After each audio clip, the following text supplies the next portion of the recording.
Yeah, I got a message. And let me tell you where I got the message from. It's from God. Okay. If you don't know God, then you are missing out. But when you know God, I know many can relate that knows God. When he want to get a message to you, he's going to get that message to you, whether he is sending a messenger, him himself is going to tell you, or you're just gonna know. You're just gonna know.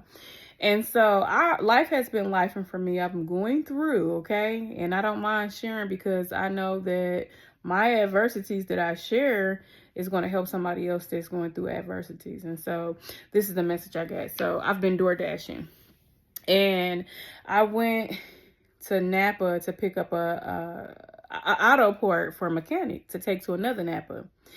And as I am backing out of the parking spot, I noticed this homeless guy that I had been seeing around in the area. And he's a tall African-American guy. He may be African-American, I don't know, but he's a tall, dark guy. And he has a disability. His foot is like twisted upwards. Okay, and in despite of his disability, what I noticed, it was raining. And he was walking in the parking lot. Across there was a gas station. He was walking towards the gas station. And he was using that good foot to stabilize the disabled foot to walk. Foot is like twisted upwards. Okay, and in despite of his disability, what I noticed, it was raining. And he was walking in the parking lot. Across there was a gas station. He was walking towards the gas station.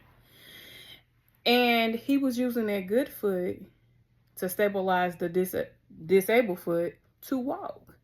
And so he would get tired in the middle of walking, and he would pace and inhale and say, exhale. And after he did that, he continued on walking. I shared this story earlier on my live when I was on YouTube, and it was a reminder. You think you're going through something, but look, someone has a worse situation than you because you got two good feet that you can walk on solid ground with. But yet this man has a foot that's disabled, and he's homeless and hungry, but he's still walking. Now, that was not my first time seeing him. The first time actually seeing him, I was at a grocery store with my oldest daughter, and she was like, "Mommy, that young man is digging in the trash can." And I was like, wow. So I proceeded to walk to the grocery store.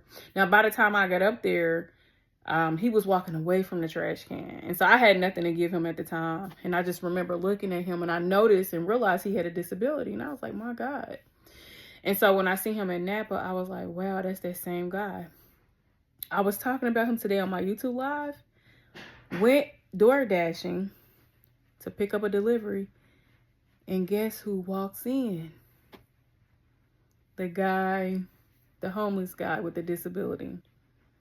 And I said, wow. And so my oldest daughter's with me. I said, wow. And so my oldest daughter's with me. She asked him his name. She can't remember his name, but it's like Roderick or something. It's like a R. And I was like, wow. But it was a reminder. Look, no matter how successful we may get in life, or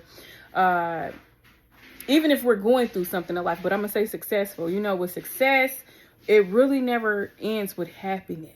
Something always happens. And the reason why is because God wants to remind you, no matter how much success you get, you will need him. Okay, you need to be close to him. And when you are going through those adversities, as long as you keep putting that good foot forward, and you got life in you, you're going to be all right. You're going to be all right.